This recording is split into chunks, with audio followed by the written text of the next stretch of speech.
I really want to welcome everybody to this panel discussion. It's something that's been in the making for almost 6 months now. I've really been wanting to do this. And the topic that we will be covering is the trustworthiness of Genesis. And I think when you start reading the Bible, that is always the big question. Can you trust Genesis? The rest of the Word of God, in my mind, is actually built on that question, because if you can trust Genesis, it leads into the trustworthiness of the rest of the Bible. So I have a wonderful panel, and I'm really looking forward to some people I know very well, others I don't, but I'm really looking forward to just meeting everybody, looking at their viewpoints and getting to know them a bit better. And I actually want to start off by welcoming Dr. Chris van Wyk from the Bible School in South Africa. Welcome, Chris, and thank you very much for your time. I really appreciate it. Thank you. It's an honor. Absolutely. The second person I would like to introduce is Dr. Christine Christine and I made a little joke about her last name, and I said I did practice it a bit. So it's Dr. Christine Slocum, and I think I get full marks for that pronunciation. Welcome, Christine. We had a bit of a conversation before the podcast, and I really enjoyed our little chat. So Christine is an ordained pastor from Florida and a grief counselor as well. And I'm really looking forward to hearing some of her thoughts around Genesis. Third, I have Dr. Willie McLeod. Willie McLeod is with Core Ideas in South Africa, and special interest in primeval history. And I have to say, I've known Willie for almost 30 years, and he's got a lot more interest than just primeval history. So always a very interesting conversation. And then I've got Coral Smith, who's a pastor from the Strand. Coral, a very, very insightful pastor, very knowledgeable, and a really good friend. And then last but not least, Quibus. Quibus is actually relocating to Florida, is with me on the board of the Bible GPS, and we are basically focused on Bible teaching.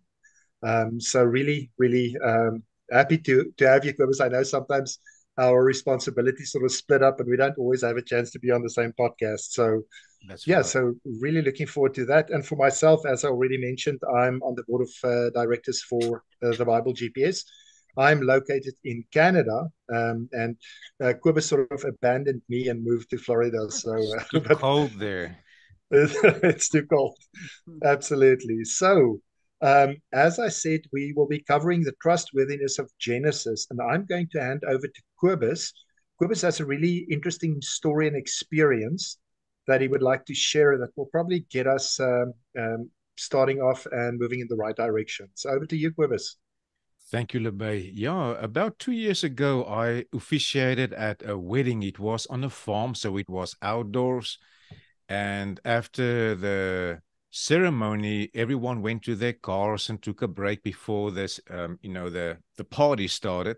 So I walked to my car, and just to put my jacket in the car, it was a hot day. And with me, there was a guy walking to his car. He was parked next to me, and a friendly person. And he said, "Thank you very much for your message. But as a geologist, I don't believe in the Bible."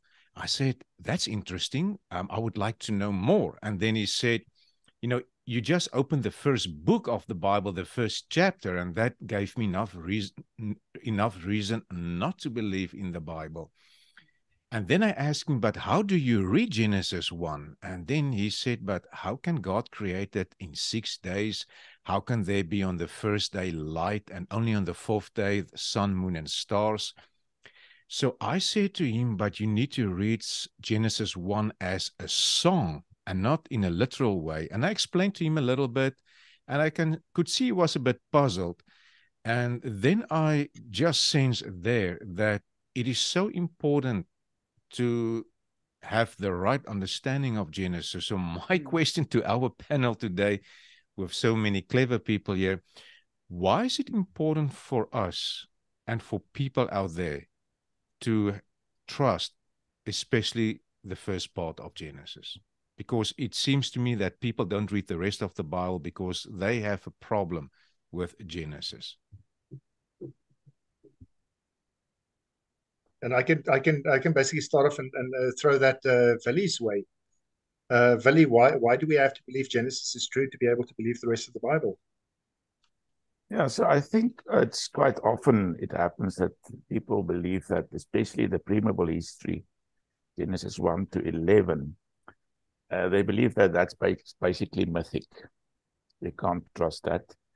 And it's they also a view that we'll talk about it later on in the program, but that it's been written very late and it has no historical value at all.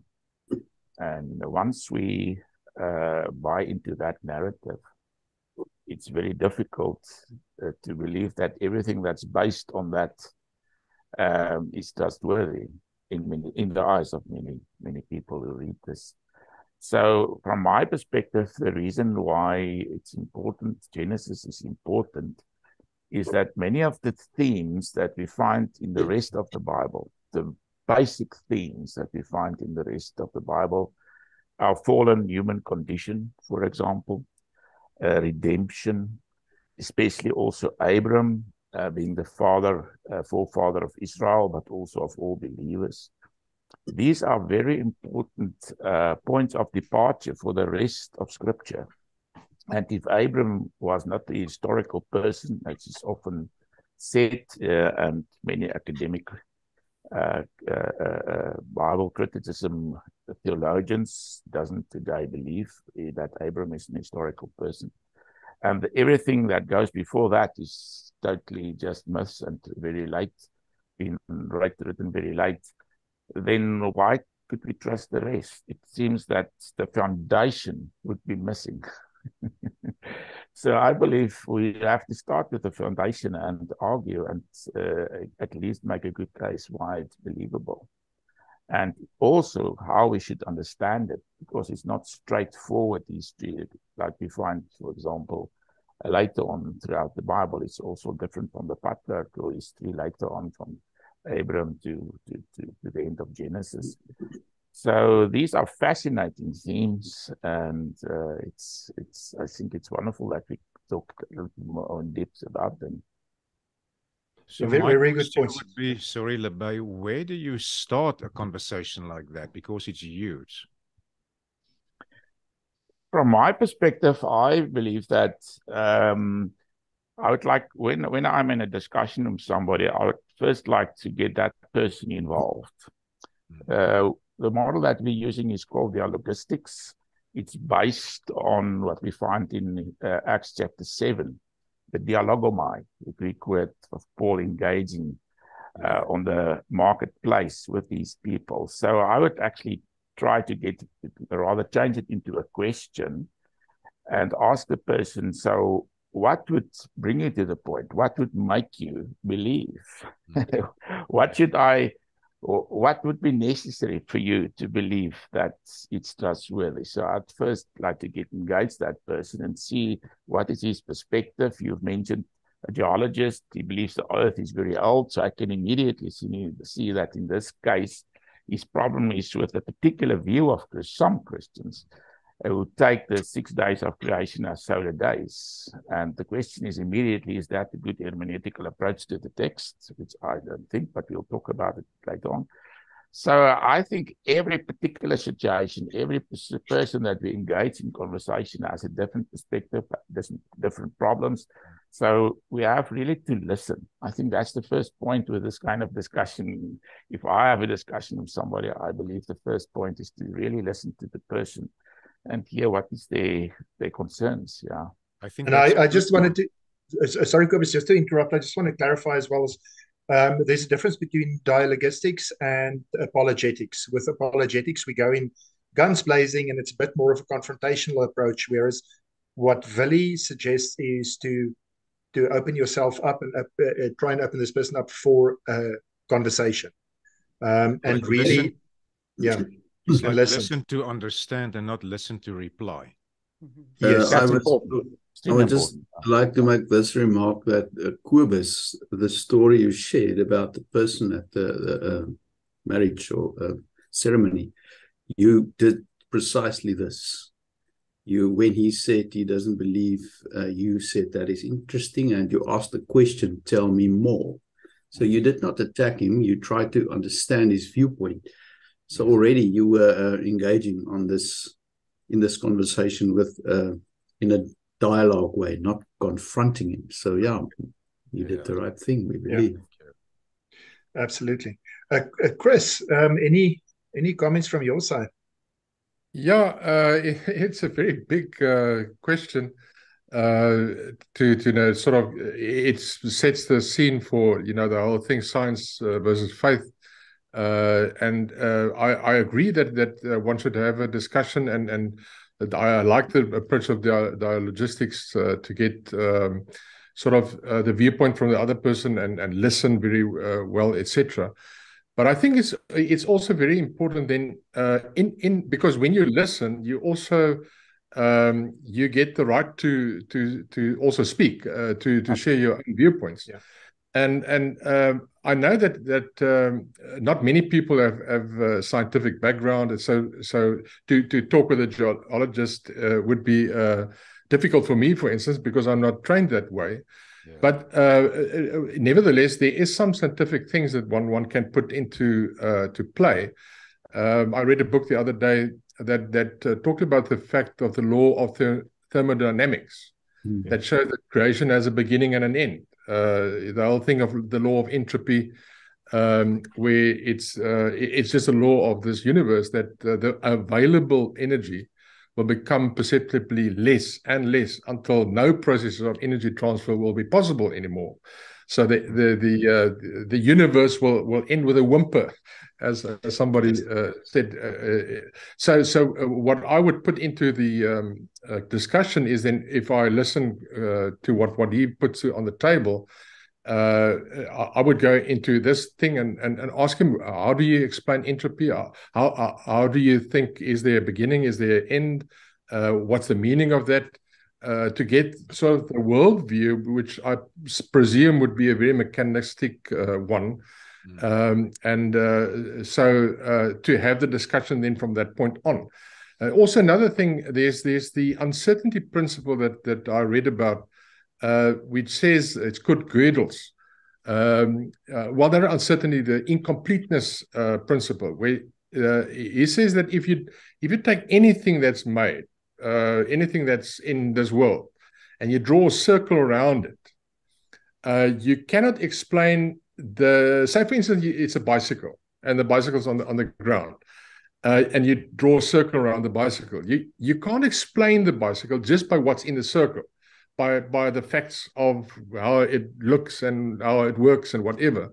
You've got to get some info from outside the circle. It's the design, for instance, or the production of the bicycle can only, the bicycle can only be understood from things from outside the circle.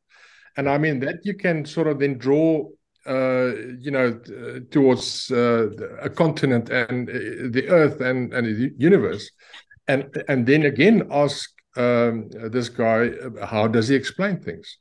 And then that gives an opening, I think, to then put the message of the Bible, not only Genesis 1 to 11, on the table, but in terms of the whole message of the Bible, which, and I mean, the story of the Bible is God creating things. He's sort of outside the circle, explaining what's happening in the circle, in terms of the universe, and having a plan with humankind. They fell, sin came into the world. You had to make a plan. You come to Christ, you get to the new creation that's waiting for us, etc. So in the discussion, that can then come to the fore. And then I think what Billy said about Genesis 1 to 11 is sort of the foundation for what's happening in the rest of the Bible. Then you get into that, you can then begin to talk about that. Because, I mean, you can't understand redemption without the story of sin. You can't understand this praise for what God has created without the creation story. Both of them, Genesis 1 and 2. So and this of course will be an ongoing sort of discussion. when you listen, you get the right so that people can listen to you as well. Absolutely, all really, really good points. And I think it's the one thing that that you mentioned, so, we cannot look at anything in isolation. Nothing functions in isolation. And yeah, the clock's winding down.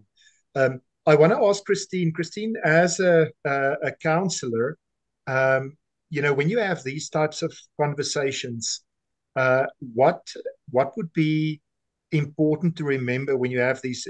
Vali talked about dialogistics, but what would be important in the conversation, and what should we not do? Well, I do agree. You don't just jump in there and just attack and like, oh, you don't believe, because, and, make them feel like they're stupid for not believing, because a lot of times people, they ask questions or they say something because they just don't know. And so I always say, well,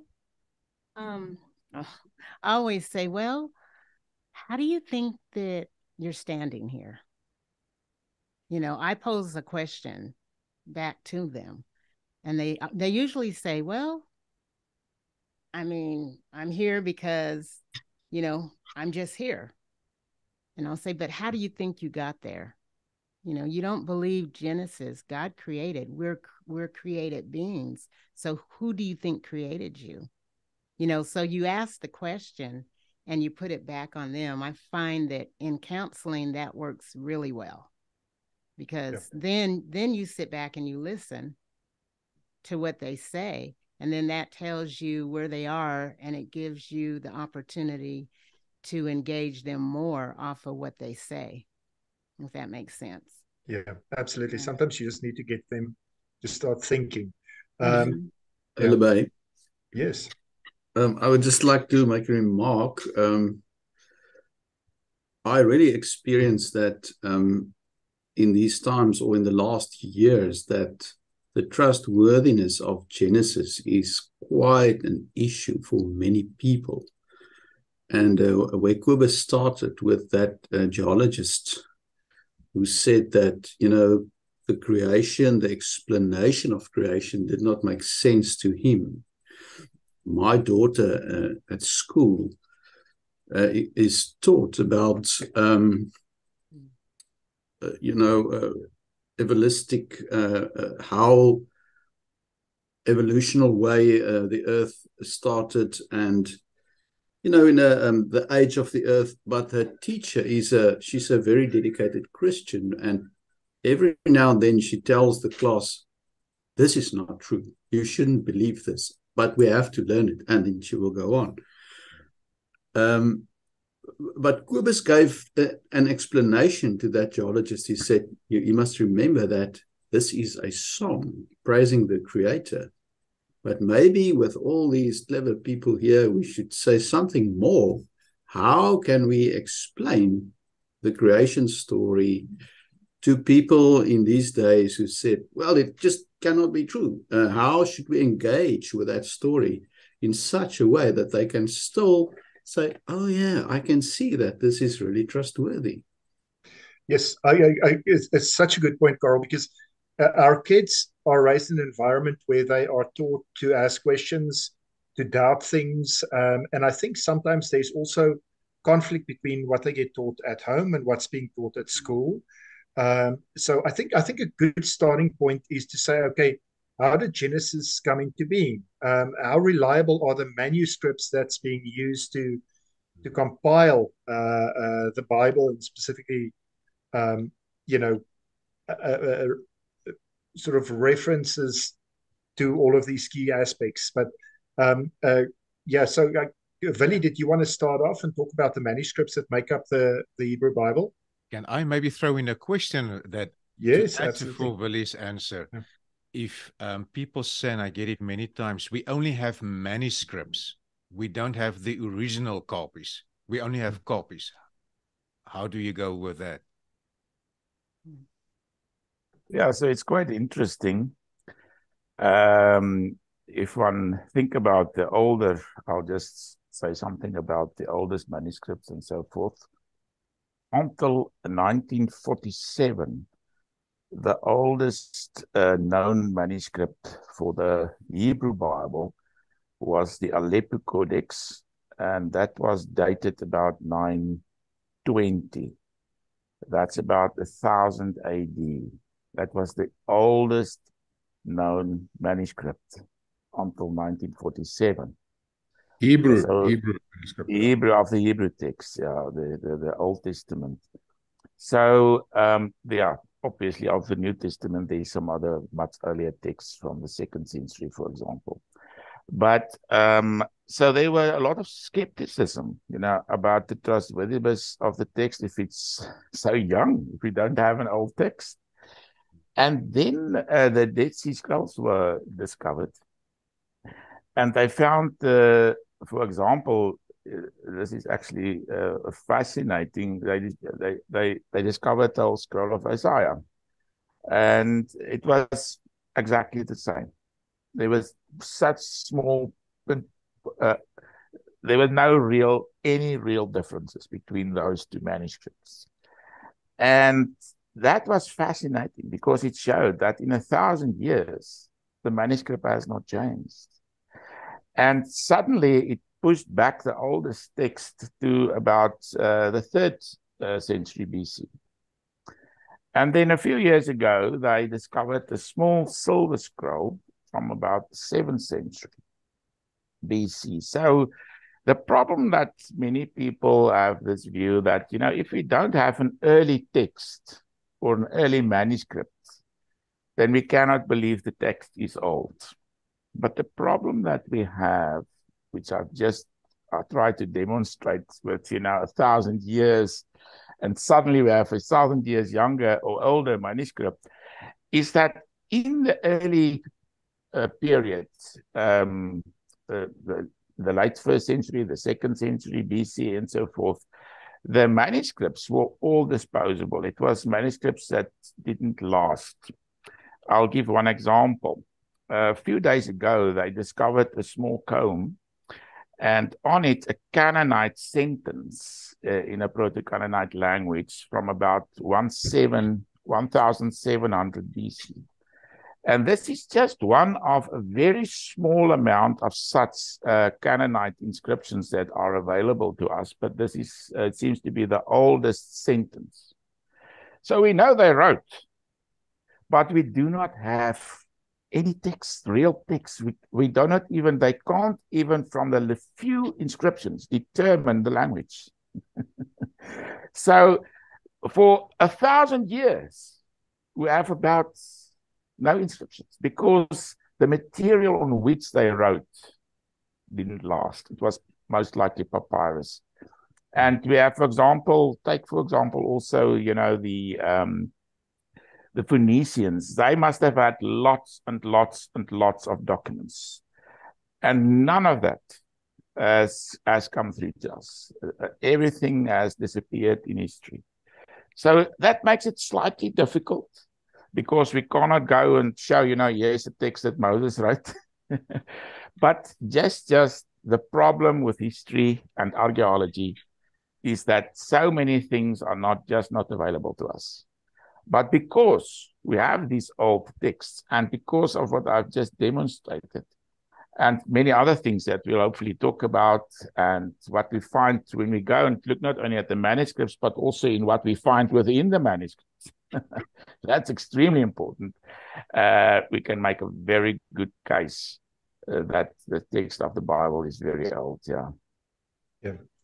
Chris, from your side, I know, initially you did a bit of a write-up and you were referring to the Qumran materials and the Masoretic, Septuagintal, Samaritan texts. So I was wondering if you would expand on that. Yeah, Chris also mentioned the amount of copies in that manuscript. That's quite amazing. Yes.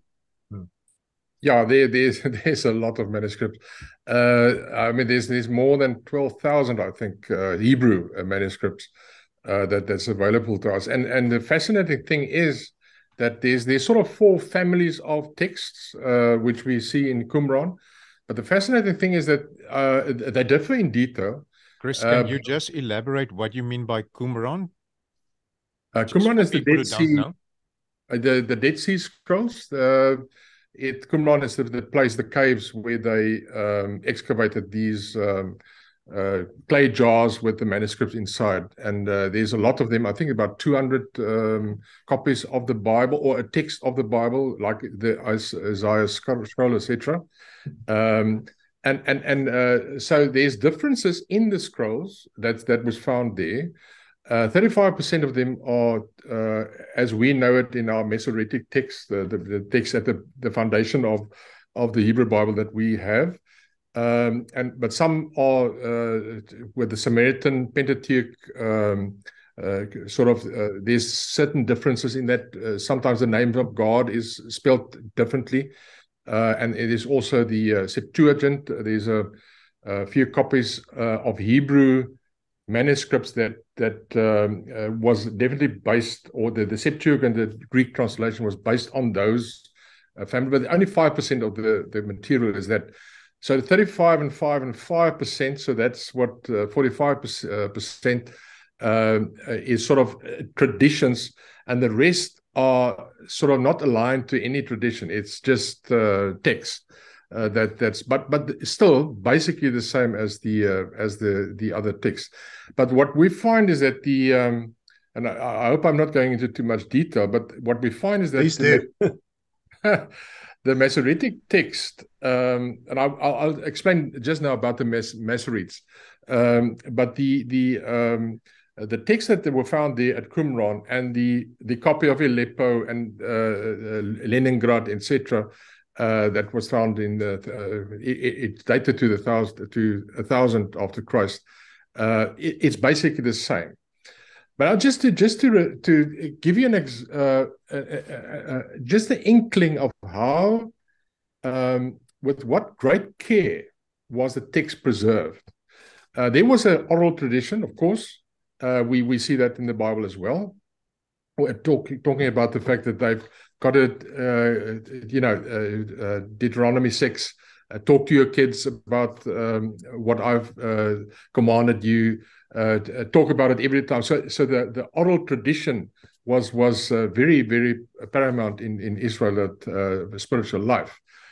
But I mean, obviously there was also documents, and when Ezra came from exile, came to Jerusalem, do you call him a scribe? I think a scribe. Yeah, he was a scribe. When he started a tradition of focusing on the Bible and preserving the text that they had. They call them the Soferim. Actually the tellers. It's like the Talmud talk about them and said that they counted every letter in the text. So what they would do with a page, they would count every letter and have a number. And if the number is wrong, they know there's somewhere there's something spelled wrong. So those guys, they worked from the 5th century to the 3rd century, basically. Then there was the Zigot. Those were people, they call them pairs. Those are people that was appointed in the Sanhedrin, the Jewish highest Jewish council, to preserve the text. And it's fascinating, these pairs of people. There was also a pair, Hillel and Shammai. And Hillel and Shammai, they differed quite drastically on certain stuff. For instance, on the law around divorce. And Shammai said, I mean, it's only immorality, it's only adultery, then you can divorce your wife. And Hillel was very permissive, and he said, I mean, if she burns my food, then you can divorce her. And what we read in Matthew 19, where the Pharisees and scribes come to talk to Jesus about, can you divorce your wife for any reason? They were actually sort of putting these two, Shammai and Hillel, they were actually putting them against one another because they knew these traditions. And what Jesus then did is he went for Shammai's interpretation, it's only adultery and immorality, but then he made that even more radical, saying that God doesn't want any divorce, ever. except when in a situation where the marriage is already broken by immorality and adultery. And there's some other places where Jesus doesn't even get that sort of escape clause. But so he's sort of talking, Jesus is talking into this tradition of Shammai and Eliel, the Zigut, the pairs that had they had to preserve the text. And then there was the guys that they called the preachers. The first one was the repeaters, the guys that just talked, and the other was let me just look in my notes here. They were the Tanaim, that was the teachers, and then there was also the guys that's the Amuraim, the speakers. So they were sort of the preachers of that time, but they had the specific calling to preserve the text. And that was sort of the 1st century AD. And then in the 5th century, there was a group of scribes that they called the Masoretes that had the job to take the text. Remember, the Hebrew text, Aramaic text, they are just consonants. So there's no vowels. So there's a whole tradition of how you actually read with the vowels in. I actually went through a course like that at university just with the consonants, and then had to sort of make up the vowels and try to get it right. And it's fascinating how if you practice, how you become a bit better at it. But they had the job to put masura, the vowel points, so that you could get a tradition where this is the word. It's not open for discussion. And they worked for about 5 centuries. That's where the Aleppo Codex comes from, Leningradensis, etc., etc. And that Leningrad one is still in St. Petersburg, and Leningrad in Russia. It's still available. You can go look at it. This whole process of the Sophorim, 5th century before Christ, to the Masoretes, 5th century after Christ, for 500 years, they focused on preserving this text as good as it can be. And so the Qumran discovery, where we saw the text, that's 35% of them are precisely how the Masoretes interpreted it later, 1,000 years later, basically.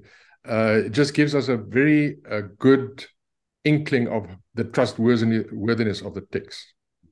But then, of course, there's also what we call textual criticism that comes into play. I don't know if we can talk maybe on that a bit, because can I say something about that? Chris, I think that's a good point. I just wanted to add that sometimes a lot of the criticism against the Bible is, and people look at different Bible translations as well and say, no, it doesn't match up. There's not consistency, and there's different interpretations and stuff like that. But you're actually saying is that we can go back to the source documents. So if we don't agree with something, we can go back to the source documents and say, what does the source documents actually say?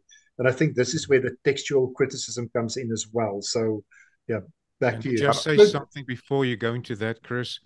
Many times people, when they say that we only have copies of copies, I just make it very simple by asking them, of what do you make copies?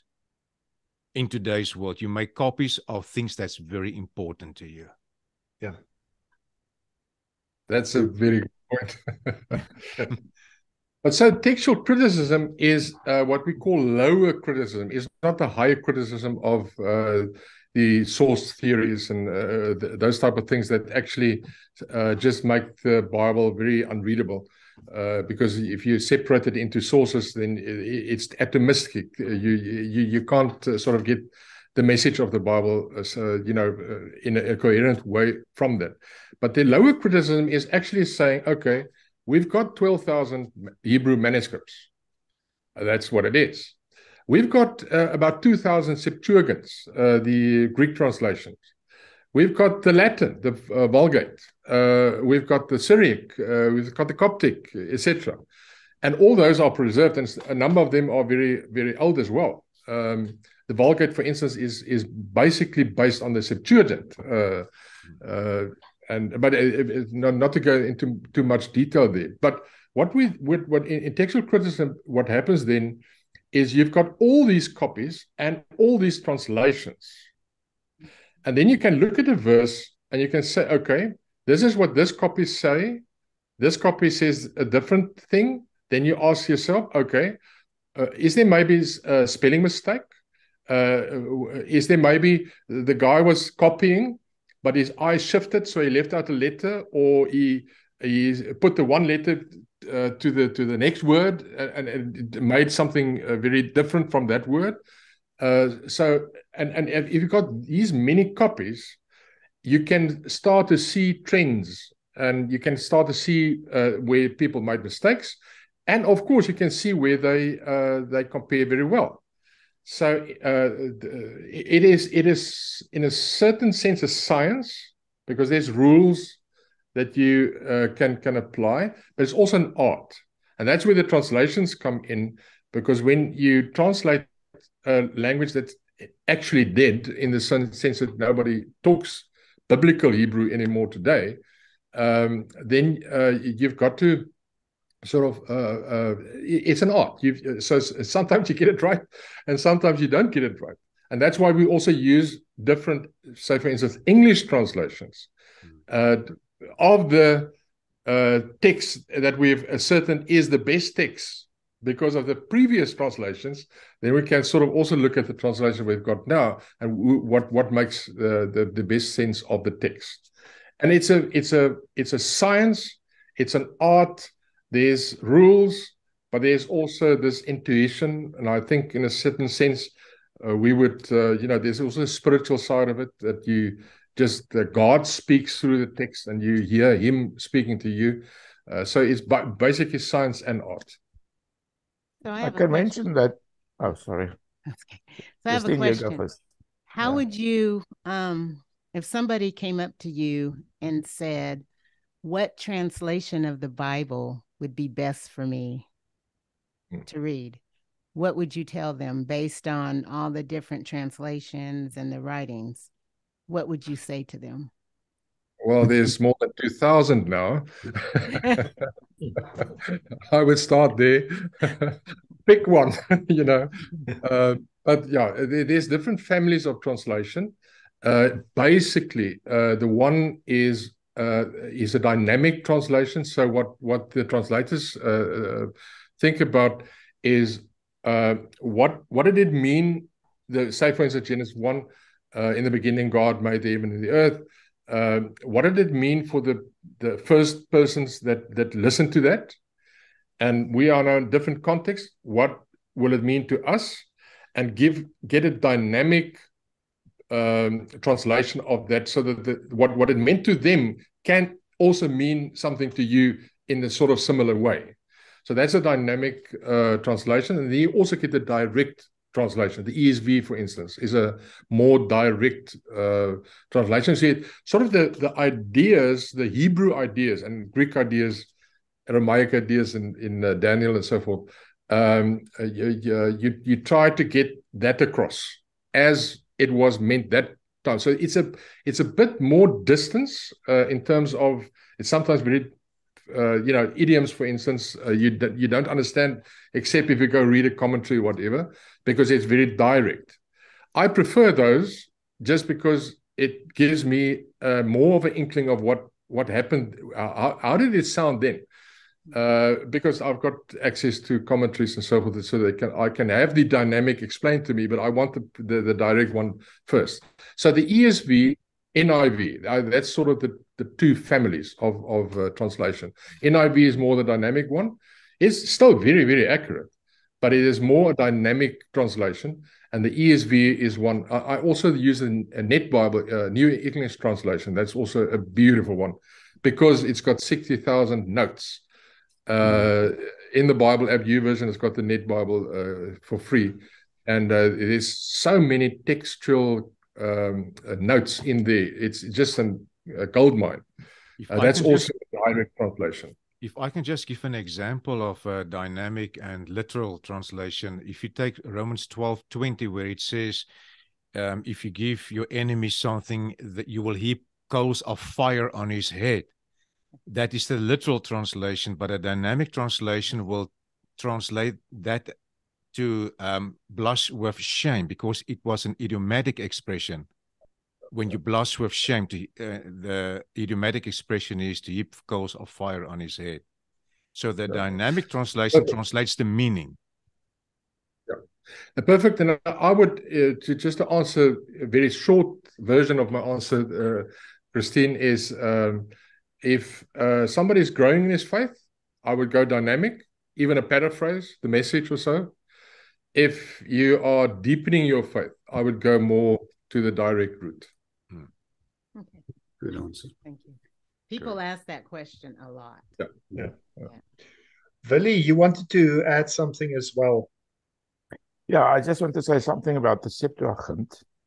It's the Greek translation of a Hebrew text. Now, the early church, for the most part, actually used the Septuagint. They didn't use the Hebrew text, which is quite interesting. And in the quotations that we find in the New Testament, it's often, for example, in the book of Hebrews, the letter to the Hebrews, it's from the Septuagint. Paul sort of makes his own translation, I think, most cases, but they definitely use the Septuagint.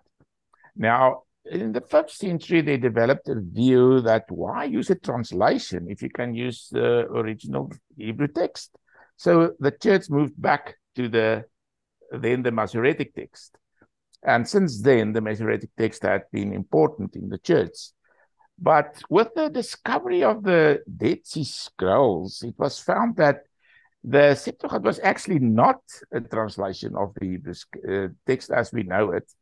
It was a translation of an early, slightly variant Hebrew text. And the oldest manuscript that we have from the Dead Sea Scrolls is actually a Septuagint text that agree with the Septuagint, the Hebrew text. It's actually written in a Paleo-Hebrew type of script.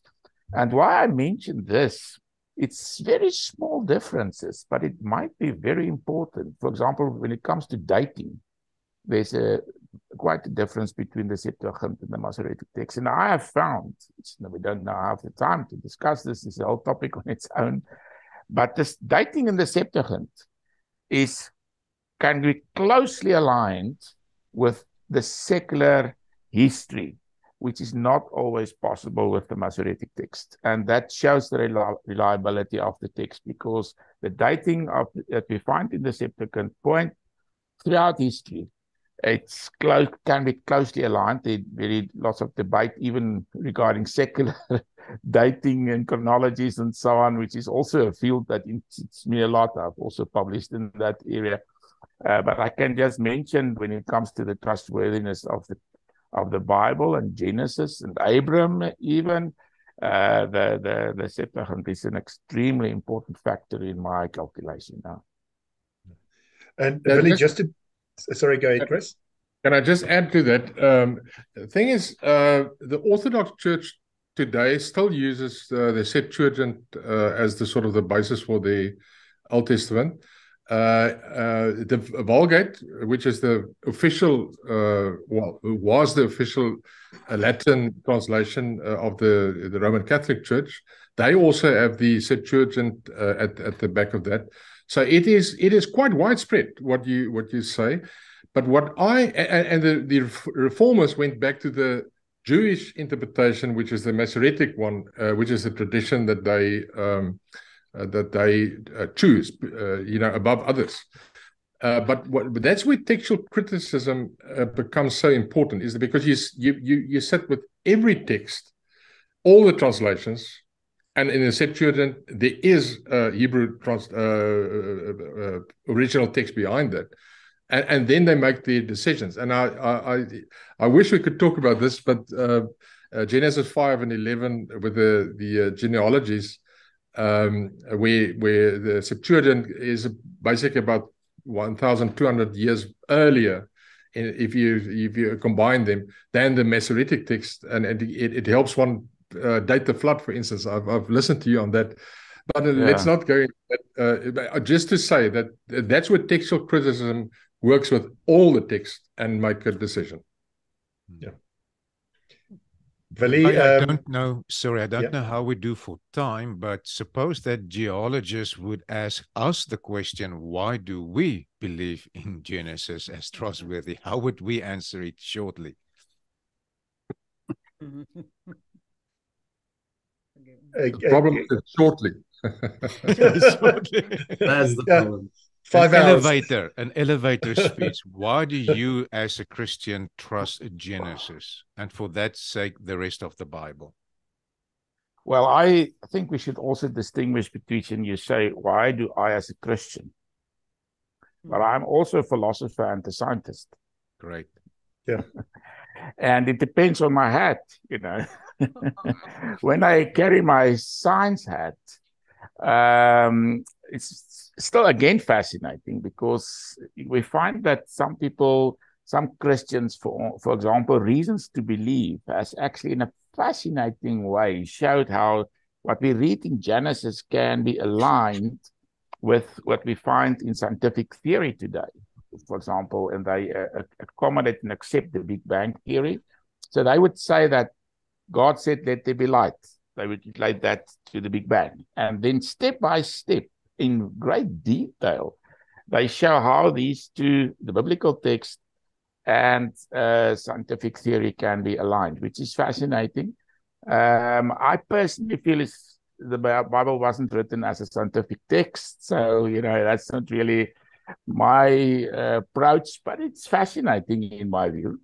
And especially important in my view from a scientific perspective is the different ways that the word for day is used. Yom. So what we find, especially on the fourth day, that's quite a fascinating thing here, in my opinion. The fourth day, that's the fourth day of creation I'm talking about.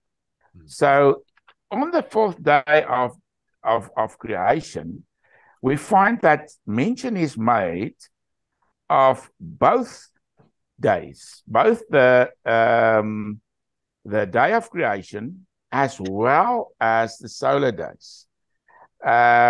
So here we find both actually referred to in the same passage. And what we find here, which is, in my view, very important and would serve as an important answer to the geologist, especially, you know, different people has different type of things that's challenging to them and which I maybe would find more important as an answer. But in this case, we read how on the fourth day, God made the lights to rule.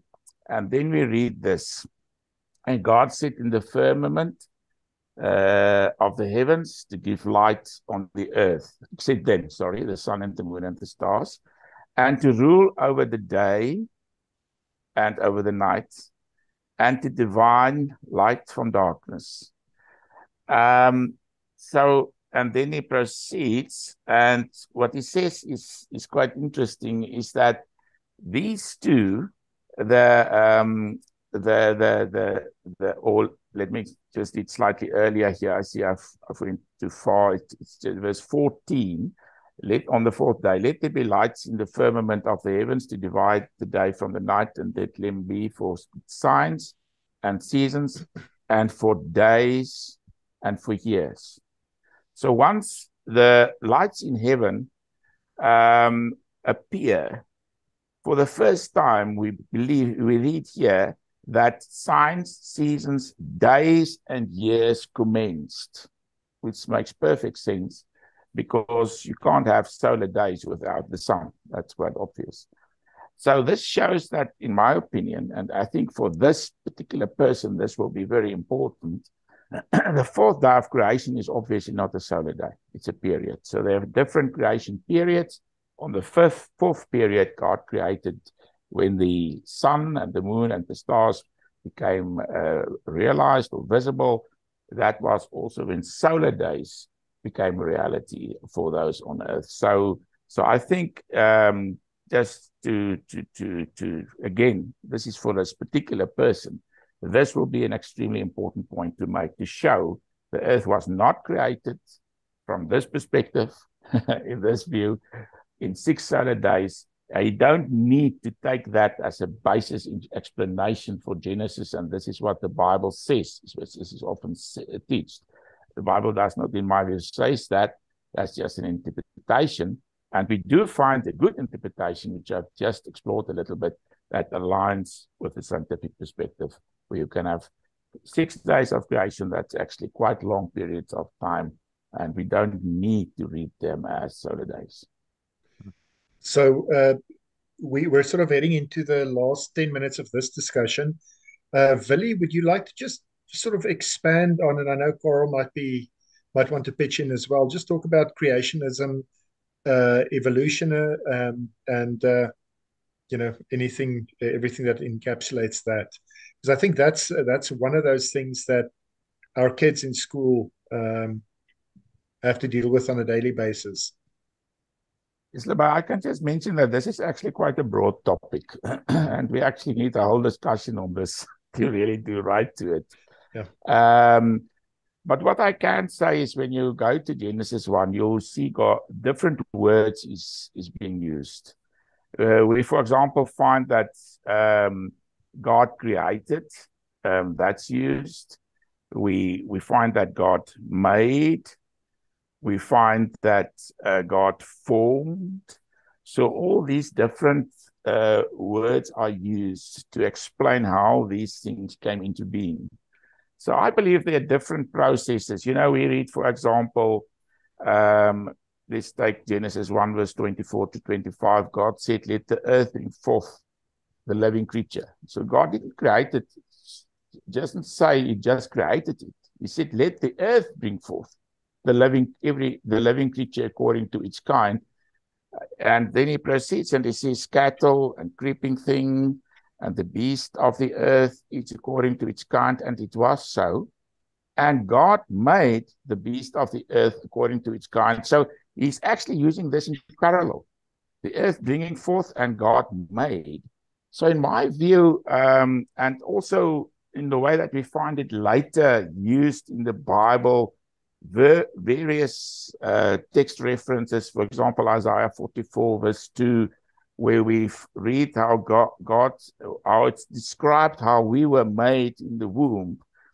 And what we find here is that these words are actually used for the embryo in the womb. So this is those process. So I think we shouldn't just focus on God creating things, in a sense, out of nothing. I think the process of things developing one from another, and all those things are also important. So in my view, I would not radically reject evolution, for example. I reject neo-Darwinist evolution. I don't think that's tenable, simply because it goes straightly against the biblical way of a teleological view, God having a plan with this.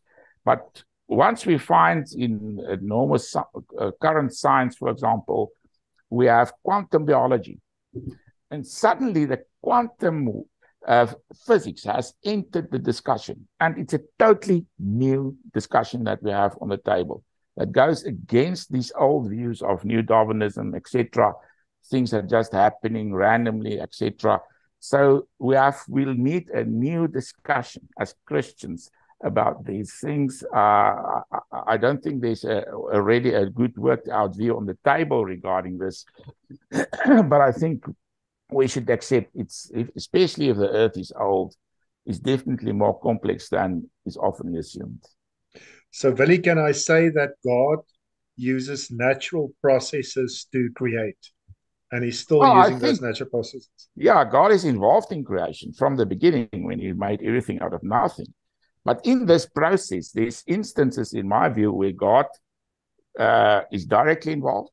And there's other things that's just part of the process, which in the beginning, I think God's plan was, in a certain sense, infused into this process. This is Kobus mentioned it's a song of creation.